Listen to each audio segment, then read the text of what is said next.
What would you do if someone you disrespected for 10 years turned out to own everything you thought was yours? It was Tuesday evening at Sterling and Associates, the city's most prestigious consulting firm. The marble floors gleamed under fluorescent lights, and the faint hum of computers mixed with the distant sound of traffic 20 floors below. The smell of industrial cleaner hung in the air. But one person wasn't heading home like everyone else. Maya Washington pushed her cleaning cart down the hallway, her worn sneakers squeaking softly against the polished stone. At 52, she moved with quiet dignity, her gray uniform pressed and clean despite the long day ahead of her. But what happened next would change everything anyone thought they knew about who really belonged in that building. Maya Washington wasn't just another face in the crowd. For the past 10 years, she'd walked these same halls every night, invisible to most of the people who passed her during shift changes. She'd built this routine around a secret that would shock everyone who'd ever looked through her. Every evening at exactly 6:30 p.m., Maya would clock in, change into her uniform, and begin her methodical cleaning of Sterling and Associates. She'd empty trash cans, vacuum carpets, and wipe down conference tables where million-dollar deals were made. She knew which executives left coffee rings on their desks, and which ones stayed late enough to nod politely when she entered their offices. Most people saw the uniform and looked right past her. New employees would hand her their empty cups without a word. Managers would continue phone calls as if she wasn't there. But Maya saw everything, the late-night affairs, the corner cutting, the way people treated those they thought were beneath them. And she remembered it all. Richard Sterling wasn't new to power. 15 years climbing the corporate ladder had carved sharp lines around his eyes and built an unshakable confidence in his voice. As Senior Vice President of Operations, Richard ruled the 14th floor like his personal kingdom.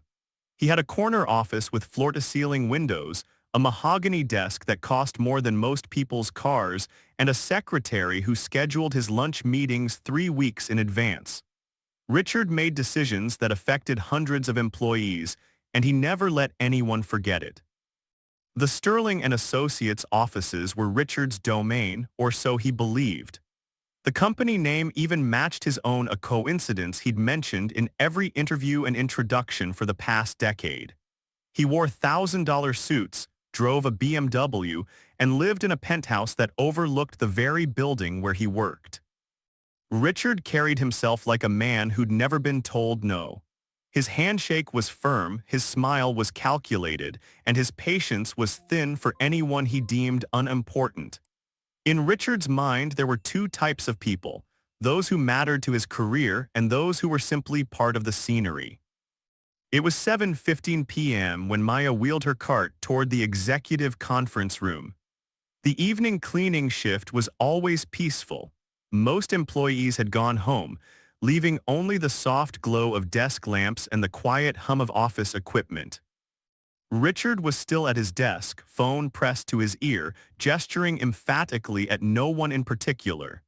He was in the middle of what sounded like a heated negotiation, his voice carrying through the thin walls. When he noticed Maya's cart approaching, his eyes narrowed with annoyance. "Excuse me," he said, not bothering to cover the phone's mouthpiece. "Can't you see I'm in an important call?" Maya paused, her hand steady on the cart handle. "I'm sorry, sir. I can come back in a few minutes if you'd prefer." "A few minutes," Richard's voice rose. "This call could go on for another hour. Don't you people have any sense of timing?" The person on the other end of the phone was clearly trying to continue the conversation. But Richard had already shifted his focus entirely to Maya, his irritation growing by the second. Richard covered the phone with his hand and stood up from his desk. "You know what? This is exactly the kind of thing I'm talking about. No awareness, no consideration for the real work happening here." Maya remained calm, her voice respectful. "I understand you're busy, Mr. Sterling. I'll just clean the other offices first and circle back." "Circle back?" Richard laughed, but there was no humor in it. "Do you have any idea what kind of deal I'm working on right now? This could be worth millions to this company, and you're worried about emptying trash cans. A few other employees who were working late had started to notice the commotion. Sarah from accounting peered over her cubicle wall, and Tom from marketing had stopped typing to listen. The security guard, Marcus, looked up from his post near the elevators. "I apologize if I interrupted," Maya said, her tone still measured. "But I do have a job to do as well." "A job?" Richard's voice dripped with condescension.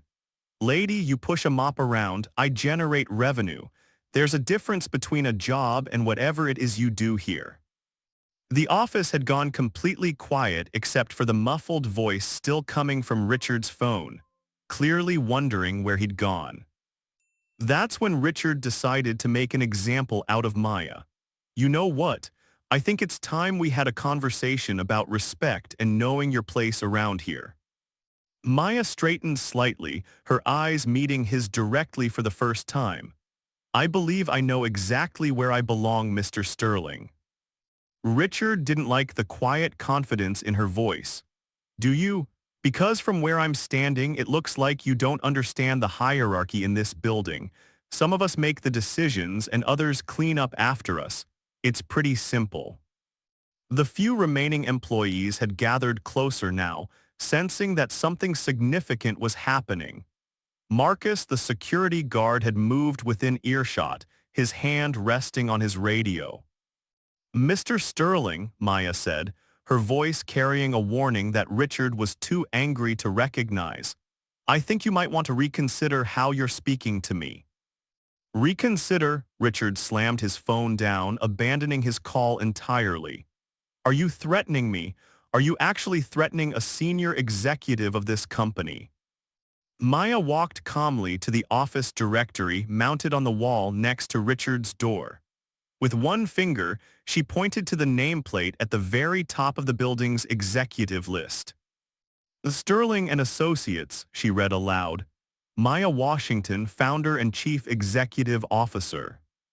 Richard's face went through a series of expressions: confusion, disbelief, and then a dawning horror as the implications hit him. That's impossible," he stammered. "Your name isn't, the company isn't." Maya reached into her cleaning cart and pulled out a leather portfolio that had been hidden beneath the cleaning supplies. From it, she produced a business card holder and handed Richard a card with gold lettering. "Maya Washington, CEO and founder, Sterling and Associates." "Sterling was my maiden name," Maya said, her voice now carrying the unmistakable authority of someone who'd been in charge all along. "I founded this company 23 years ago. And for the past 10 years, I've worked the night shift to stay connected to what really happens in my building when management thinks no one important is watching." The color had completely drained from Richard's face. The other employees stood in stunned silence, their phones out, some clearly recording what was happening. But you're," Richard couldn't finish the sentence. "I'm what, Mr. Sterling?" Maya's voice was calm but steel-edged. "I'm the janitor. I'm someone you can dismiss and disrespect. I'm someone who doesn't matter." Maya turned to Marcus, the security guard who had been watching the entire exchange with growing amazement. "Marcus, would you please escort Mr. Sterling to HR to collect his personal belongings? His employment with Sterling and Associates is terminated immediately." "Yes, ma'am," Marcus said, suddenly understanding why Maya had always been so kind to him during his own night shifts. Richard tried desperately to salvage the situation.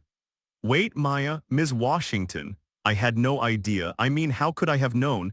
This is all just a misunderstanding. I was having a stressful day and—" Maya held up a hand to stop him. "Mr. Sterling, in the 10 years I've worked alongside you in this building, you've never once asked my name, you've never said please or thank you. You've treated me as if I were invisible except when I inconvenienced you. That wasn't a stressful day, that was your character." The other employees began to murmur among themselves, some apologizing to Maya for their own years of indifference, others pulling out their phones to call colleagues who had already left for the day. Richard made one last desperate attempt. But I've been a good employee. I've made this company money. My numbers speak for themselves. Your numbers, Maya said, show that you've been a competent middle manager. But leadership isn't about numbers, Mr. Sterling. It's about how you treat people when you think it doesn't matter. And for 10 years, you've shown me exactly who you are. 3 weeks later, the story had become legendary throughout the company and beyond.